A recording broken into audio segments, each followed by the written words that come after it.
At the start of the movie, a group of teenagers wearing black clothes try to rob a casino, but guards spot them quickly. Their leader, a boy named Ren, gets caught and taken to an interrogation room. The men there beat him and force him to confess. They even inject him with drugs to make him dizzy. They tell Ren that the rest of his group was also captured, but he doesn't know if it's true. Scared and confused, he finally tells them his name and signs the paper. After that, an inspector named Nijima talks to him. She actually wants to help him. She tells Ren only he was arrested, and she asks about the strange power he used. This takes the story back 6 months earlier. 6 months before, Ren was just a normal high school boy. Many girls at his school loved a young detective named Ache. After Ren got off a train one day, he found a weird app on his phone. He opened it, and suddenly time around him froze. A shadowy monster appeared and tried to attack him, but the app closed by itself. Ren got scared and deleted it. He then walked into a small restaurant in an alley. The owner, Sakura, told Ren he already knew Ren would be living there. A court ordered Ren to stay in that place for 1 year because Ren had a criminal record. His own family didn't want him back. Sakura told Ren to behave or he would kick him out. He also arranged a new school. That night, the strange app came back on Ren's phone. It put him to sleep and he woke up in a prison cell. A long-nosed man stood outside his cell. He said his name was Igor and that this place was called the Velvet Room, a place between dreams and reality. Igor said Ren was trapped in a self-made prison, meaning Ren was losing himself. Igor said he could help Ren and that they would meet again. Ren woke up the next morning and Sakura took him to school. The principal didn't want to accept Ren, but agreed. Teacher Wakami became Ren's homeroom teacher. On the way home, Ren heard news about a train accident. Sakura said he only took Ren in because someone asked him and because he would be paid. Meanwhile, Inspector Nijima learned the victim of the train accident was Ren's old teacher, and strange events kept happening ever since Ren came to town. The next day, while walking to school in the rain, Ren met a girl who shared his umbrella spot. Soon, a gym teacher named Kamishita picked her up.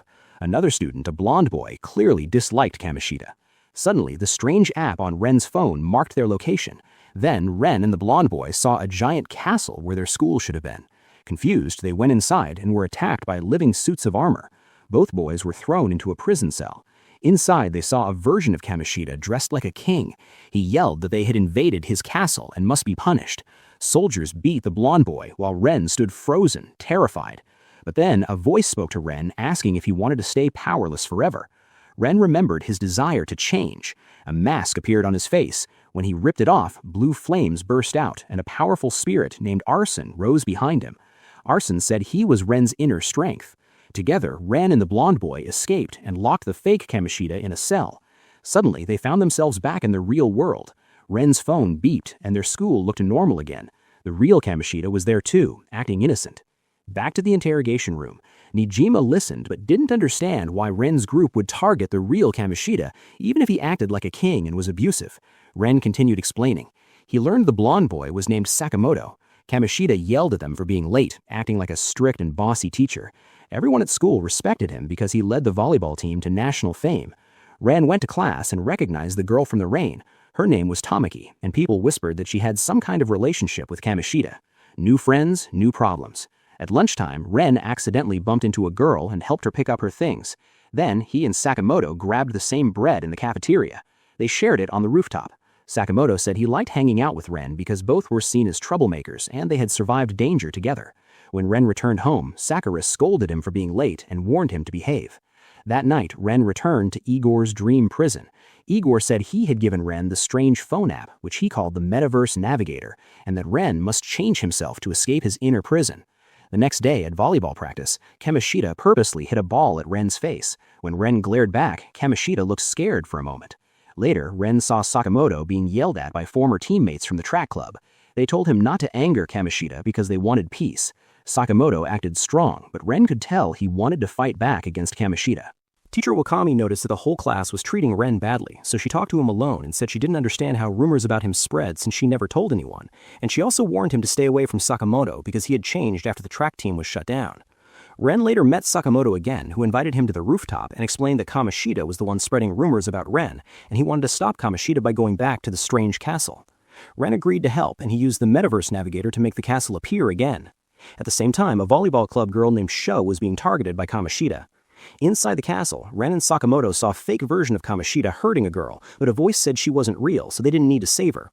The voice came from a cat-like creature locked in a cell named Morgana, who said it would help them if they freed it, so Ren let it out. Soldiers suddenly appeared, and Ren tried to fight but couldn't summon his power, so Morgana told them to run. The three of them soon faced the fake Kamoshida, who admitted he had always hated Sakamoto and that he caused Sakamoto's track club to end by injuring the coach and ruining Sakamoto's dream, making everyone see Sakamoto as a troublemaker. Kamoshida tried to punish Ren and Morgana, but Sakamoto finally snapped and felt a sharp headache, which Morgana recognized as his chance to awaken his own persona, a powerful spirit inside him. Sakamoto's mask appeared and he summoned his spirit, and Ren and Morgana also recovered their powers and fought with him. After battling the castle soldiers, Kamoshida suddenly called it Tamaki, which confused Sakamoto, so Ren and Morgana dragged him away and they all escaped. Ren and Sakamoto returned to the real world and went to eat, where Ren told Sakamoto that he was on probation because he tried to save someone, but accidentally hurt the real criminal, who then blamed Ren and reported him.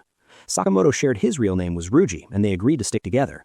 Later, Ren met Igor again, who said Ren had gained a new companion and revealed that the castle was created by the emotions and thoughts of everyone at school, forming a parallel world where their feelings created the palace and King Kamoshida, and Igor wanted to see if Ren could destroy it.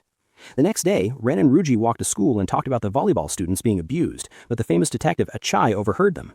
They tried to find proof of Kamoshida's bad actions, but no one dared to speak and called it strict training, so they decided to ask the girls instead. Tamaki had just met Shiho and saw she hurt, and when Ren and Ruji asked about Kamoshida, Tamaki told Ruji to stay away because Shiho had to focus on the national tournament and she didn't want Kamoshida to notice her. Meanwhile, Nijima questioned Ren about a news article about the volleyball scandal, but he said nothing.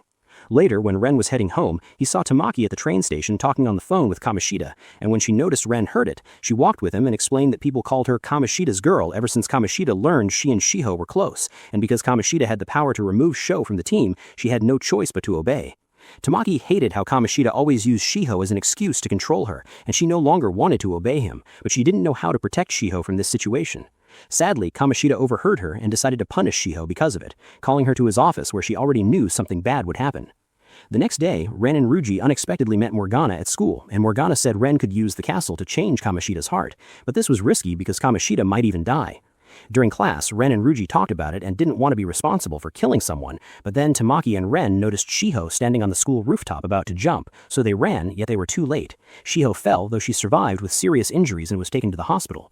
Tamaki followed while Ren and Ruji went to find Kojima, Kamoshida's helper, who told them Kamoshida beat students when angry and acted confident because they had no proof, and that Kamoshida planned to expel all three of them, and he also admitted Kamoshida forced him to leak Ren's criminal record.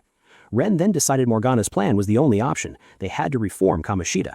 Tamaki overheard this and followed Ren and Ruji, getting pulled into the castle with them, where Morgana explained that the castle was made from Kamoshida's evil desires, and destroying it would make him a better person, though his crimes would still be real and he would feel guilty enough to confess everything.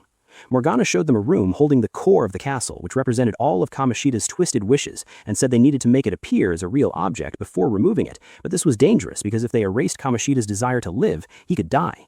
Suddenly, an alarm rang and they discovered someone else inside the castle. Tamaki had been captured by guards and was about to be punished by Kamoshida, but Ren's group arrived in time.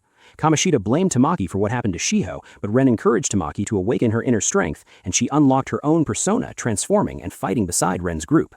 They defeated her cheap puppet copy that Kamoshida created, and even though Kamoshida kept summoning guards, Ren's team beat them all, leaving Kamoshida scared and hiding in a corner.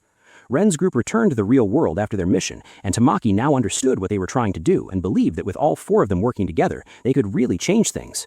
She asked about Morgana, and Morgana explained that only people who entered a palace could hear it speak, and Ruji told her not to open the Metaverse Navigator yet.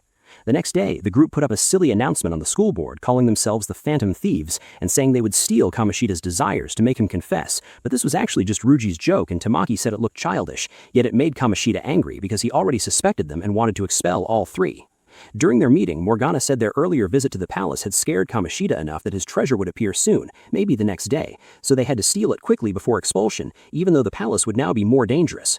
Morgana told Ren and Ruji to buy a gun, but they had no money and were too scared to bargain with the strict shop owner, so they left and bought bandages instead. Back at Sakura's cafe, Ren met a doctor who gave him medicine and asked him to report how it worked because she wanted to test it on him, while Tamaki visited Shiho at the hospital.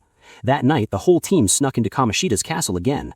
To reach the treasure room, they needed a key, so they tricked a guard into following them, knocked him out, and he turned into a fairy who rudely talked to them until Ren thanked her, and then she remembered she didn't belong to Kamoshida and introduced herself as Pixie, deciding to live inside Ren.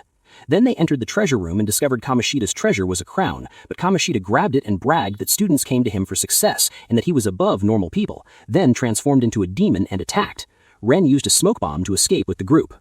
Morgana said they needed to steal the crown to weaken him, so Ruji ran to grab it while the others distracted Kamoshida, but Kamoshida kept healing himself with the trophy until Ren shot it, since in the metaverse, toy guns work like real guns if you believe they do. Kamoshida then used a huge volleyball attack that knocked everyone out, and Ren met Igor, who said he would help Ren and gave him a new persona, while Arson said goodbye and promised to return when Ren's life was in danger. Ren woke up with his new persona and stunned Kamoshida long enough for Ruji to knock the crown away, and Ren threatened to break it, forcing Kamoshida back into human form. The team cornered him the same way he had cornered Shiho, and though he claimed he was under pressure, Ruji said he was making excuses, and Tamaki demanded he confess every crime or die, but finally showed mercy if he admitted everything. The group took the crown, the castle collapsed, and a few days later Kamoshida quit teaching, then came to school to confess and said he would turn himself in, which Tamaki was glad about because she wanted him to live with the consequences. Later, Tamaki called Ren saying Shiho had woken up, and Sakura didn't mind Morgana living with them anymore. A few days after that, the group sold Kamoshida's treasure, which turned out to be a gold medal, to the gun shop owner to get money, then spent it all at a fancy buffet so no one would suspect anything. Morgana explained the medal was just a symbol showing Kamoshida truly changed. After eating, Ren and Ruji went to the restroom but saw rude adults cutting in line, and Tamaki got yelled at by a lady who bumped into her and blamed her, and the group shared their stories and decided they would keep helping people by changing the hearts of adults. Ren accepted being the leader and named their group the Phantoms, though Morgana said they still needed a target. At school, Kashima told Ren he made a support website for the Phantom Thieves and hinted he knew Ren was part of the group, while the principal assigned a girl to watch the students and find the Phantom Thieves. The group checked their website and saw fan messages and requests, which Morgana used to choose their next targets. The Phantoms then used the Metaverse Navigator to enter a giant collective palace where bad adults with no personal palace were gathered. Morgana turned into a car, Ren drove, and they avoided shadows until they found a man stalking his ex. He wasn't very dangerous, so a small fight fixed his distorted desire, and Morgana explained that because many people now believed in the Phantom Thieves, they could travel farther. Morgana also said it lost its memories long ago and got trapped in Kamoshida's palace, and it needed the group's help to recover its past, which they agreed to. Later, Ren kept helping the doctor because Morgana said he needed more connections, and at the cafe, Ren met Nijima and Akei visiting. The Phantom Thieves' popularity grew, but Tamaki felt watched and feared their identities might be discovered, so the boys helped her, and they found out her stalker was a boy named Yuke, an art student who wanted her to be his model. Nijima then told Ren about Ikarasai, a famous painter and Yuke's teacher who used people for fame and hid many crimes, and Ren's group might find proof against him. After exams, Ruji wanted more missions, but Tamaki reminded him they needed team agreement and someone might be watching, so she planned to attend Ikarasai's art show since Yuke gave them free tickets. At the exhibition, Ikarasai pretended to be humble, Yuke dragged Tamaki away, and Ren and Ruji wandered around, noticing Yuke disliked one painting. After Tamaki regrouped with them, they found a request on their website accusing Ikarasai of abusing and plagiarizing his apprentices. Tamaki doubted it, but Ruji said if true, it was big but dangerous, and only if Tamaki agreed would they investigate, and she accepted.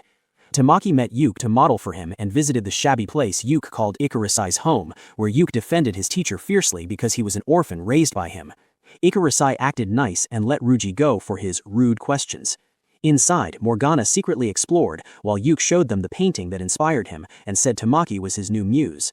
After leaving, the group thought maybe the rumors were wrong, but the Metaverse Navigator reacted, so they checked Ikarasai's palace and found it was a huge art museum filled with paintings, including one of the stalker they fought before.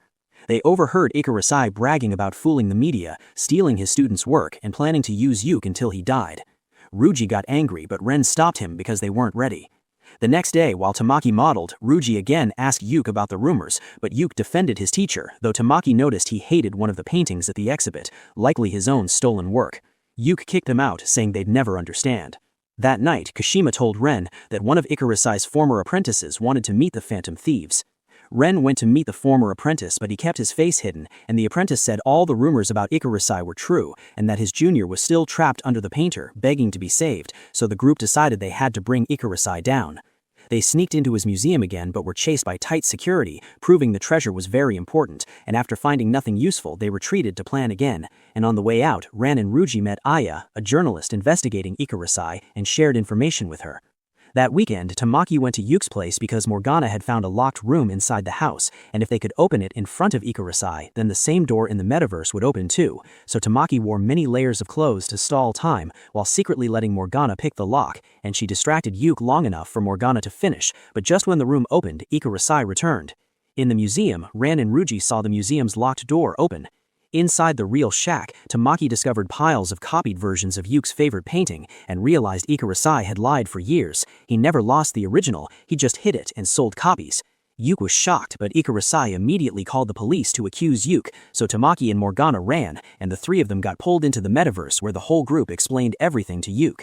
They met the palace version of Ikarasai, who bragged about forcing apprentices to paint for him, copying their art, selling fakes, and tricking rich buyers because they only cared about his name. He even kept the original painting of Yuke's mother while selling fake ones. Ikarasai summoned soldiers and grabbed Yuke, saying he only raised him for money, not kindness. Yuke realized he had ignored the truth out of gratitude but would no longer stay blind, awakened his persona, and froze the enemies, but because he could not use his persona long, the team retreated. Yuke joined the group and got his code name, and later they returned to the museum to disable traps. Soon, Ikarasai learned someone was spreading phantom thief warnings and tried to remove them, but Morgana said the treasure must have appeared and they had only 1 day left. They planned the heist. Morgana would steal the treasure from above, Ran and Yuke would control the crane, Ruji would distract guards, and Tamaki would cut the power. Their plan worked and they escaped with the painting, but Ikarasai revealed he had tricked them by swapping the real treasure with a fake. He showed the real painting, a woman holding a baby, Yuke's mother, who painted it before she died, and Ikarasai had changed it, erased parts of it, and even let Yuke's mother die without calling help, then used Yuke's talent for years. Yuke felt all forgiveness disappear and saw Ikarasai as nothing but trash pretending to be an artist. Ikarasai fused with his treasure and turned into multiple paintings, making their attacks useless, and even spit ink at Tamaki to weaken her, controlling everything in his domain. Ren noticed buckets of paint and realized they could weaken him by splashing paint on him, so the team distracted Ikarasai while Yuke threw ink to weaken him, and together their personas pushed Ikarasai back into human form. Yuke struck the final blow, and when Ikarasai begged for mercy, Yuke demanded he confess all his crimes and then took the real painting. The whole museum collapsed. And the next day, Ikarasai held a press conference admitting everything, which spread the Phantom Thieves' fame again because just like with Kamishita, their warning appeared before the confession, making many people believe they were students from this academy. Ren's group asked Yuke what he would do now. He had left his old home and wanted to stay with Tamaki, but she refused, so Morgana suggested Sakura's cafe, and surprisingly, Sakura agreed, saying another kid wouldn't make a difference. The group celebrated with hot pot, and Tamaki fell asleep from exhaustion. Yuke asked Ruji and Tamaki's relationship, and Ruji explained they had known each other since early middle school because Tamaki was mixed race and had few friends. And then Yuke asked Ruji about his past, so Ruji shared how his father left, how he lived with his mom, and how he wanted a scholarship through track, but everything changed because of Kamishita, and his mom kept getting blamed for his troubles, even though he knew it wasn't her fault. They then listened to Ren's story, and even though Tamaki pretended to be asleep, she wasn't. She heard everything and felt close to everyone because all of their lives were messy in similar ways, so they all agreed their next goal was to help Morgana regain its memories by completing bigger missions. After that night, Yuke moved into Sakura's terfe and asked to hang his mother's original painting on the wall, and Sakura agreed. Yuke realized the painting was actually beautiful. As time passed, more young people talked about the Phantom Thieves, but their small missions gave little treasure. At a public bath, the group discussed their next big target because online surveys still showed many people doubted them, but Morgana warned the police were now watching, so they had to study and act carefully, though Ruji hated that idea. The next day, Ruji told Ren he found an adult maid service advertisement, not meant for students, but he thought maybe it could help them earn money for their missions, and Kushima overheard and wanted to try too. That night, Ren visited the doctor who liked using him for tests, and then Ren, Ruji, and Kushima borrowed an apartment and ordered the service. When the maid arrived, Ren hid his face because her voice seemed familiar, and when she realized he was underage, she tried to leave, but Ruji accidentally exposed everyone, and Ren saw the maid was actually his homeroom teacher, Miss Wakami. She begged him to keep it secret. The next day, Ren kept thinking about it, and Morgana said he should ask her why she worked such a job. He saw her arguing with the English teacher, so he stepped in and helped her by saying she tutored after school. Meanwhile, Ruji met old track teammates who told him even if he trained, he wouldn't join the new club. Ruji learned a new team existed and became quiet. Ren called the maid service again to see Miss Wakami and asked about Ruji. He suspected Ruji rebelled because Kamishita insulted his mother, and she confirmed Ruji would go crazy if anyone harmed her. They also learned the new track club was supervised by a teacher who once worked for Kamishita, so Ren and Ruji investigated and discovered one teammate had leaked secrets to Kamishita to avoid being tortured. Ruji forgave him because he wanted the team to be united again, and he even let them punch him once to vent their anger, and afterward they made peace. Miss Wakami thanked Ren for helping fix the track team and secretly said he could call her if he ever needed chores or massages. Days later, the student council president began following Ren but helped an old lady instead, confused about her own actions.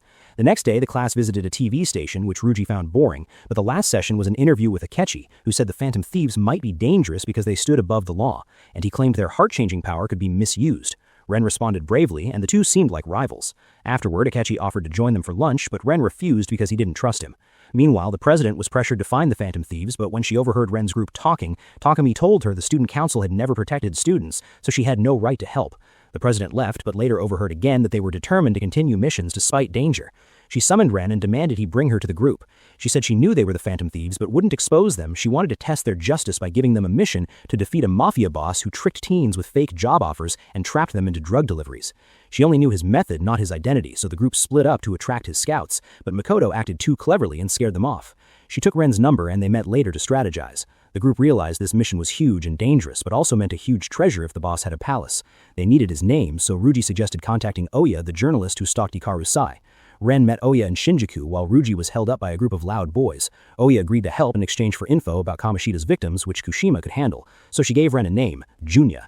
The next day, they checked Shibuya and found the keyword bank matched his greedy personality. The metaverse revealed a giant bank palace where Shibuya was his money. Meanwhile, Akechi questioned Makoto about what she knew, but she couldn't reveal anything. Makoto later asked her sister Nijima if their father Riv supported the Phantom Thieves, but Nijima bitterly said justice was useless because their father died for it. Ren's group entered the bank again and learned Junya viewed people as walking cash, drained and used. They left to reconsider. Later, Makoto met them again, upset about being called useless, and promised she would get them to Junya. She recorded herself calling Junya's men, got taken to him, but he caught her trick and shut off the phone, then threatened the group with pictures of them in an adult area, demanding 3 million yen. Makoto apologized, but Yukiko said paying wouldn't end it. Ren asked why she tried so hard, and she explained she wanted to stop being seen as useless, especially after she failed to act against Kamoshida. The group agreed she could join since she was involved now. Ren brought her into the metaverse where Makoto awakened her persona, a motorcycle, when Junya threatened her and they fought, but Morgana told him to escape for now. Junya then panicked in the real world and messaged Makoto. Makoto felt proud she changed but sad to oppose her sister. In the interrogation room, Nijima listened to Ren's story silently. Over the next few days, Makoto asked Ren to take her to normal student spots, and inside the bank they explored daily. Takumi forgave Makoto, saying the past was Kamoshida's fault, though Makoto still felt guilty. Makoto proved to be a strong strategist, helping the team find the safe key. Ren's room soon became the Phantom Thieves' hideout. When they entered the safe, they saw Junya's treasure, but it hadn't formed yet, so they needed to trigger it by posting a threat. Makoto put posters everywhere, knowing his underlings would report them. Junya wasn't scared, but Ruji had to sneak around putting up posters. They returned to the palace to confront him. Junya turned into a fly, immune to their attacks, then summoned a giant mechanical pig that chased them with heavy firepower. Tamaki then realized his weakness, money, so she burned bills to weaken him. With the pig slowed, everyone summoned their personas and broke it down.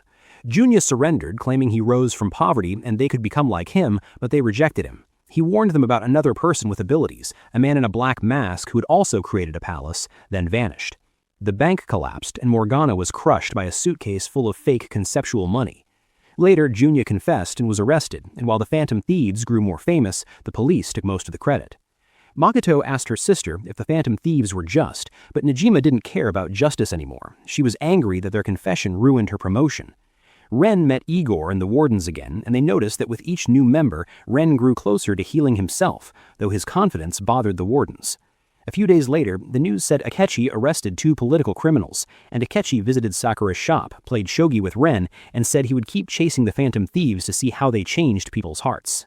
Akechi refused to stop investigating until he uncovered the Phantom Thieves' identities, so Ren's group decided to take a short break to avoid attention from the police and the public, and during this time, Nijima's boss assigned her to handle the Phantom Thieves case.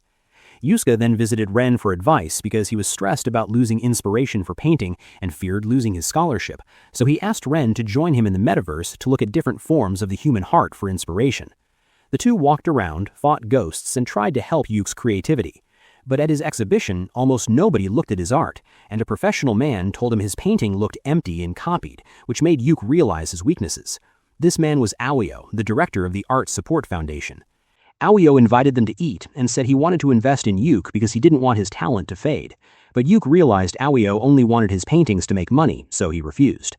Later, Ren met Akechi again, who asked Ren to help him investigate Aoyo because Aoyo and Ikaru-sai used to be friends, and he suspected Aoyo might trap Yuke the same way Ikaru-sai had. Ren agreed, and in the following days helped Yuke paint for Aoyo's upcoming exhibition while also helping Akechi investigate Aoyo's foundation. When Akechi finally found a clue, the group gathered and told Yuke he misunderstood himself. Painting for money wasn't always wrong, and passion plus income could exist together if he didn't forget the people around him. So Yuke went back into the metaverse to change his perspective and painted something hopeful instead of dark. When Yuke met Aoyo again, Aoyo still expected a good painting, but Yuke no longer cared about winning and only wanted to paint something inspiring. Ren also asked Aoyo about the 3 galleries Akechi mentioned, but Aoyo claimed he didn't know, though his nervous assistant later tried to destroy evidence and Akechi caught him, charging him with embezzlement. At the exhibition, Yuke won first place with a painting showing the bright and dark sides of the human heart. Aoyo admitted he and Ikarusai once shared the same artistic dream, but Ikarusai became greedy, and though Aoyo supported young talent, he admitted he had weaknesses too. Yuke still refused Aoyo's offer because he didn't want to fall into the same trap of turning art into money. Then Ren met Akechi again, who thanked him for helping solve the case, but Ren said the guilty man was Aoyo's subordinate all along. Akechi suggested they become partners, but Ren refused because he believed in the Phantom Thieves while Akechi did not. Akechi feared they could become evil, but Ren believed as long as they held on to their morals, changing hearts was still justice. Nejima continued listening to Ren's confession and believed something must have gone wrong for Ren to be arrested, so she needed to hear the full story before judging him. Ren's group then focused on small problems at school to avoid police attention, and Makoto told them to study because exams were coming. Later, Makoto asked Ren to help her in the red light district. She wanted to feel what it was like for a girl alone there, so Ren followed quietly until a man tried to lure her with an easy job, and Ren pulled her away, realizing Makoto still obeyed adults too easily. They also spotted a female student entering a suspicious place, so the next day they called her to ask about it. The girl said she only worked part-time at a restaurant there, and then noticed Makoto's old anime wallet, surprised that Makoto wasn't as robotic or distant as everyone believed. Makoto felt happy, realizing she was changing thanks to Ren, and when Ren returned to Sakura's shop, he found Yusuke waiting there. Sakura had to leave early for business, so he closed the shop and Yusuke admitted to Ren that even though Ikarusai had hurt him so much, he could not forget that Ikarusai had been the only family he had for many years. Meanwhile, Nejima still refused to accept that her younger sister Makoto was a phantom thief and believed her own version of justice was correct, thinking the phantom thieves' justice would only destroy them. Earlier, Makoto had also told Ren she didn't know if she should keep studying so hard because she had always lived according to what teachers and her sister expected. Now she wasn't sure if she wanted a law career at all, and she didn't know what she truly wanted for herself. Kuroshima then met the journalist Aya and was disappointed because Aya looked nothing like what he imagined from Ren's description. Makoto's new friend also revealed she had a boyfriend who seemed suspicious, and when he saw Makoto's picture he had a sly smile. Soon, Makoto asked Ren to go with her on a double date, and the boy flirted with her and asked for her number, making Ren uneasy. A few days later, Makoto called Ren saying she too felt the boyfriend was dangerous because there were rumors about boys who trick girls and sell them to illegal places, and her father, who died as a police officer, had been injured investigating a similar case, leaving Makoto's sister to handle everything after their mother died, which made Makoto admire her father even more. Makoto wanted Ren to help her find her path in life. They also learned her friend had borrowed money for the boyfriend, even though Makoto saw he was lying. They confronted him, but he denied everything, so Makoto tested him by asking why he couldn't remember her friend's name and always called her Princess, and he accidentally proved he didn't care about her friend.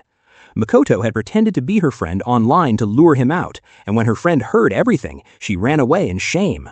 The boyfriend tried to argue with Makoto, but Ren stepped in, so he left.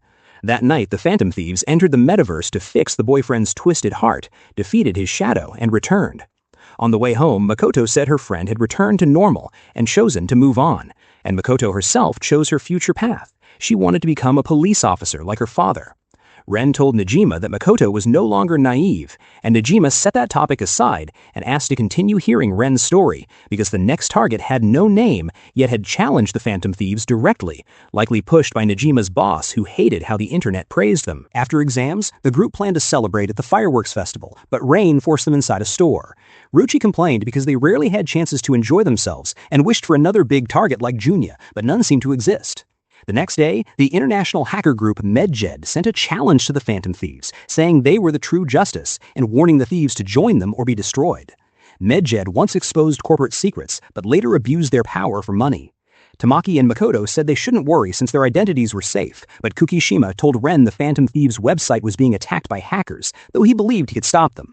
Later in class, everyone's phone rang at once, and afterward, Ren visited the doctor. While resting, he received a message from someone calling themselves Alibaba, who knew Ren was the leader of the Phantom Thieves, admitted to causing the phone incident, and offered information to help them defeat Medjed, but only if the Phantom Thieves agreed to reform someone for him. Ren showed the group, and they realized Alibaba had hacked their messages, so they decided from then on important matters would only be discussed in person. Soon, a letter arrived for Ren containing a Phantom Thieves calling card, but strangely, the target's name was missing. Alibaba messaged Ren again, so Ren asked for the target's name and where they can find this person. Alibaba said the target was Sakura Futaba, but after talking for a while, Alibaba suddenly backed out and told them not to look for her anymore. The group was confused, and Yuki pointed out that Sakura had the same last name as their cafe owner, so Futaba might be someone connected to him. When they got back, Ren saw Nijima speaking with Sakura about Futaba and about a court case involving parental rights, and Ren learned Sakura was Futaba's guardian and was being accused of abusing her, though he refused to explain because he was upset. The group believed he wasn't a bad man. A few days later, a massive blackout hit Shibuya, and Medjed claimed it was their warning because the Phantom Thieves didn't answer their challenge, saying they would shut down Tokyo if the thieves didn't reveal themselves. Ren's group knew that if Medjed attacked, the public would blame them for staying silent, so they needed Alibaba's help. Makoto studied the messages and realized Futaba herself was Alibaba, since she avoided meeting them. They rushed to Sakura's house, found him gone, and entered the house in the rain. The place was dark, Makoto got scared, and when they suddenly ran into Futaba, both sides screamed, making Sakura run home. Back at the cafe, Sakura apologized for hiding things and explained that Futaba was the daughter of someone he once knew. Her mother raised her alone until collapsing in front of her, and the shock made Futaba shut herself away from the world. Sakura slowly helped her, but months ago she panicked again, thinking her mother was watching her, and locked herself inside her room, making Sakura feel he failed her. The group realized Futaba was Alibaba, and that she probably wanted them to change her heart. They used the Metaverse Navigator and saw Futaba had her own palace. Igor told Ren they were running out of time and asked what he planned to do. The group decided they needed Futaba if they wanted to defeat Medjed, so even though Futaba wasn't a bad person, they had to help her. They returned to her house and asked for the last keyword. Futaba wouldn't show herself but texted Ren, and he learned she saw her own room as a tomb, giving them the final clue. The navigator warped them to a desert, where Morgana turned into a car to drive them to a giant pyramid. Their clothes didn't change because Futaba didn't see them as enemies. Inside, they met a projection of Futaba and learned she feared society because everyone blamed her for her mother's death, and the guilt made her want to die inside her room. She vanished and triggered traps, forcing the Phantom Thieves to retreat. Ren later saw Sakura refusing to hand Futaba over to Nijima's team, insisting he would care for her. That night, the group re-entered the tomb, dodged traps, and saw memories, adults refusing to adopt Futaba because she brought bad luck, and then the moment her mother ran into the street and died. They found the sealed treasure door, but Futaba's shadow said they needed the real Futaba's permission. Shadow Futaba then asked the real Futaba how long she would keep running, warning she would fight the thieves if Futaba refused to change. The next day, they begged Futaba to open the door. Ren told her they saw her shadow and only she could open her heart. Futaba cracked open the door but hid behind it. They encouraged her and she finally stepped out of the closet. Meanwhile, Akechi questioned the gun shop owner about items the Phantom Thieves sold, but the owner refused to reveal anything, and Akechi decided to wait and see their next move since Medjed's deadline was tomorrow. The thieves had what they needed, Futaba facing them. After they left, Futaba came out again, curious about the navigator, and tested it. When they returned to the tomb, the treasure room opened, but they encountered the Guardian, Futaba's mother, and Futaba entered behind them, confused and terrified by what she saw. Futaba still believed she caused her mother's death, but her shadow asked her to remember what her mother had truly said and whether she really hated her. Her mother only scolded her because of stress from important research and had promised to spend more time with her when it was finished. Futaba believed the lie because her mother's co-workers read a fake suicide note blaming her so they could steal the research, and her relatives also blamed her, which hurt her deeply. Shadow Futaba asked her to choose between a lie made to hurt her or the truth she felt inside, and Futaba chose to fight the lie. She awakened her persona and joined Ren's group to defeat the shadow that haunted her. When she stepped out, the tomb began collapsing because Futaba herself was the treasure. Back in the real world, the doctor examined her and said she was weak from staying inside too long. The shop owner thanked the Phantom Thieves and gave Ren tickets to a skyscraper amusement area, telling them to rest for now while Futaba recovered. Later, Ren listened as the owner explained that Futaba's mother had been researching cognition, and Najima kept coming to ask about it. Soon after, Futaba walked into the cafe again, and the owner was relieved. Keeping her promise, Futaba hacked Medjed easily, saving the Phantom Thieves' reputation. Najima was shocked they ended the crisis so quickly. Futaba then revealed she was actually the founder of Medjed, but after random hackers joined and used the name for bad things, she stopped caring about them. Makoto asked how Futaba found their info and entered the metaverse, but Futaba refused to answer. After Ren and Futaba ate dinner with Sakura, Futaba told Ren her mother was murdered for her research, and she wanted to expose the culprit with the Phantom Thieves' help, officially joining the team. To help her reintegrate into society, the group took her out during summer vacation. Ren worked part-time while the others helped clean her room and teach her life skills. One day, Sakura taught Ren how to cook curry, and when Yuk and Ruji arrived, they tasted Ren's spicy curry. The girls came with swimsuits for Futaba for their beach trip. At the beach, after many activities, Futaba told them her mother studied cognitive alteration, which explained how the metaverse worked. She believed her mother's strange behavior before dying and running into a moving car was caused by losing awareness in the cognitive world, and Futaba suspected the man in the black mask was involved. After summer, the Phantom Thieves became more famous, and Nejima's boss targeted them harder. Ren and Ruji went fishing and met Ms. Kawakami, but had to rush home because Futaba panicked around strangers again. The group met in Mementos, where Futaba chose her codename and saw the map expand as more people used their website. Their fame grew, and so did requests. When summer ended, they became a major phenomenon. Kushima called Ren because a girl wanted to talk about the Phantom Thieves website, but she never showed. Ren noticed Morgana seemed sad, especially after seeing Anne lose her modeling job due to a jealous junior. Anne also said Morgana only acted like a group mascot, making Morgana feel worse. Sakura then told Ren he suspected Futaba's mother was murdered but had no proof, and he feared telling Futaba. Futaba overheard Ren and him to watch fireworks. That night, Morgana said he felt jealous of humans, but Ren encouraged him, saying he might actually be a human trapped in a cat's body. This gave Morgana hope, and he promised to keep helping the team search mementos for answers. Soon, the police began investigating the Phantom Thieves and focused on Ren's school. Ms. Kawakami warned students to stay calm because police would escort them on their field trip. Makoto reminded everyone not to act suspiciously because she would be representing the school and could not watch over them, and Futaba updated the Thieves' website to sort requests by priority. Because Nijima was also investigating the Black Masked Man, the team gave Makoto a USB to copy data from her sister's laptop. That night, the principal got a frightening call from someone he failed to satisfy. Makoto then used the chance to copy Nijima's files while she bathed. The next day, the group left for a field trip to Hawaii, and once they arrived, everyone enjoyed the beaches, dances, and food. The next morning, the group unexpectedly met Yusuke, who was supposed to fly to America but was redirected to Hawaii because of bad weather. While hanging out, Ryuji complained they should be meeting girls instead of wasting time, and Ren stepped in to help a girl being harassed. Yusuke recognized her as a famous shogi player. That night, Ryuji visited Ren in Mishima's room, and Anne arrived asking to stay because her roommate brought her boyfriend into their room. Meanwhile, the principal suddenly collapsed on the street and was hit by a car, and Makoto learned first. Nijima immediately suspected the Phantom Thieves, but Ren said they had nothing to do with his death.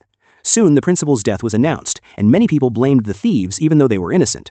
That night, the group gathered and learned the police were investigating mental shutdown cases harder than ever, and they noticed all the victims were competitors of a big food company owned by CEO Okamura, whose business was mysteriously rising.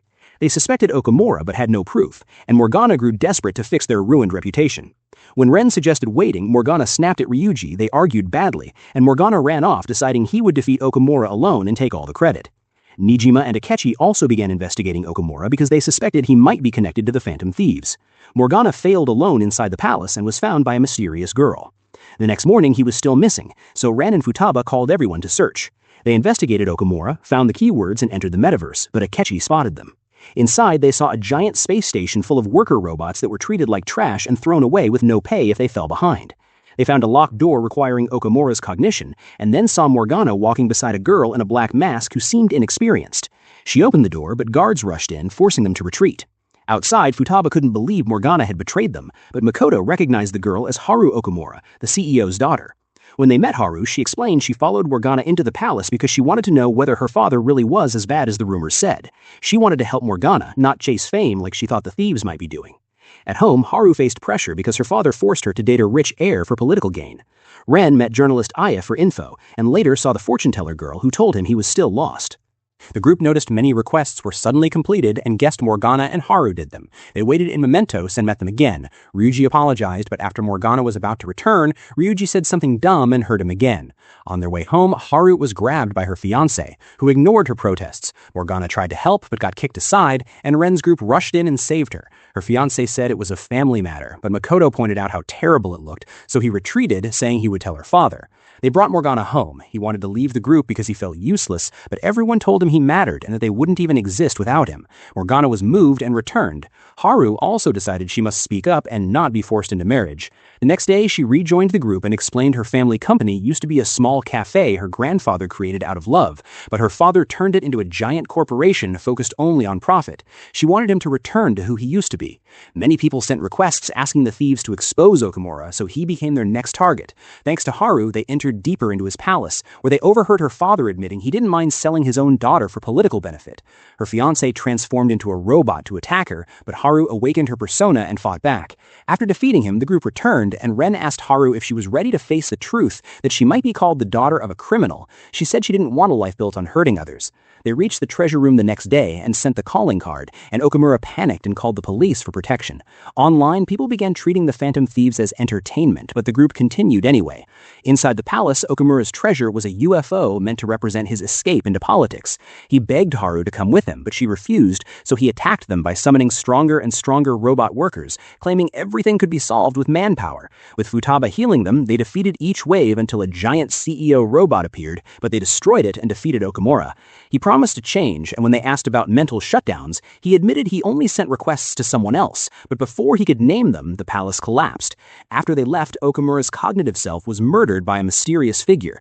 A few days later, the group celebrated at a theme park Haru's family had booked but never used, and afterward rushed to watch the press conference. Okamura confessed his crimes, but right as he tried to reveal the culprit, he collapsed like he was poisoned, sending Haru into shock.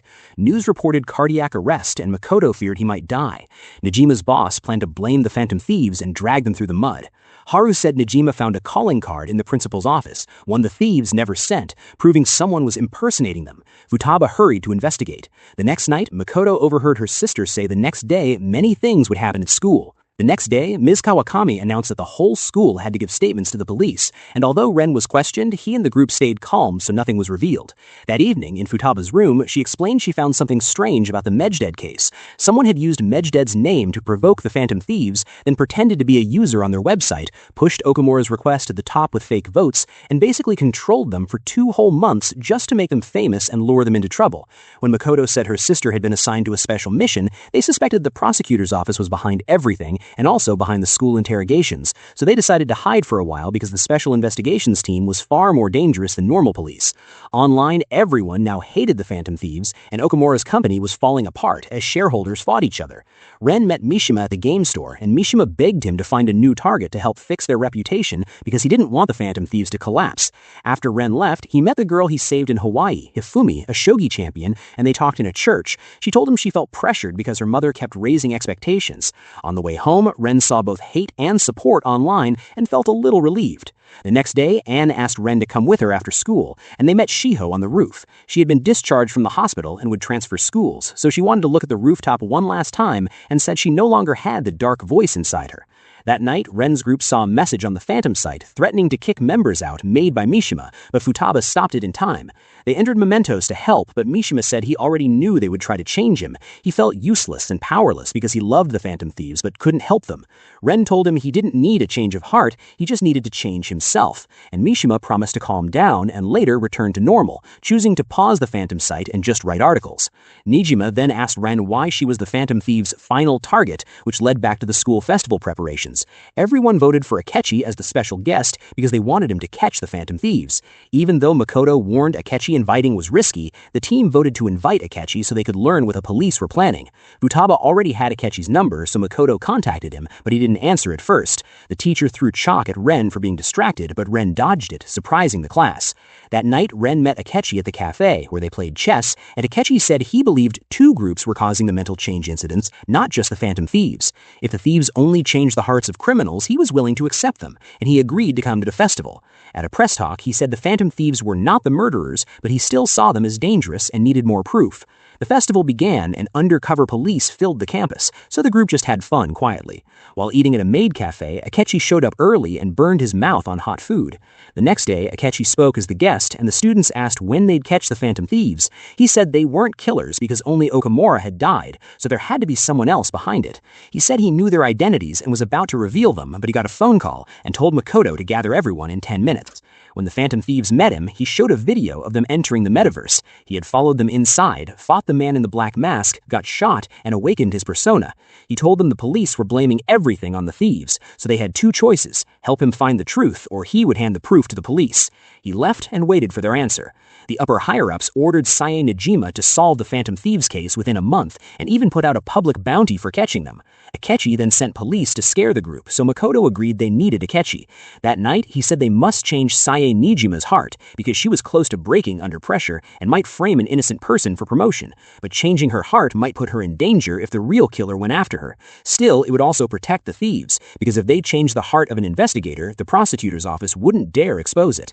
Makoto realized that once Akechi caught the man in the black mask, he would use that person as the scapegoat for the Phantom Thieves, meaning the thieves would have to stop once this final mission was over.